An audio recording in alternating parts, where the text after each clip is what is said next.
Audio log. Entry 47. I have been here 3 weeks and I already hate this building. So, the radiator in the east wing makes noise. Big deal, right? Facilities logged it as a minor acoustics issue. HR called it stress-induced auditory sensitivity. What they did not log is that the hissing sounds like names. Specifically, the names of whoever is on shift that night. My name came through twice on Tuesday. Clear as anything. Just hissing it. Slowly. Like it was getting comfortable with the sound. That is the warm-up act. The intake station, where new employees get their ID photos taken, was flagged during a routine database audit last month.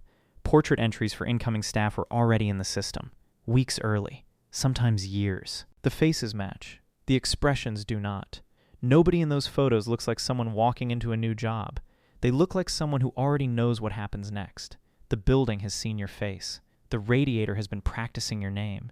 You just have not arrived yet. Leave a comment. I will read it. The radiator probably already knows what you wrote.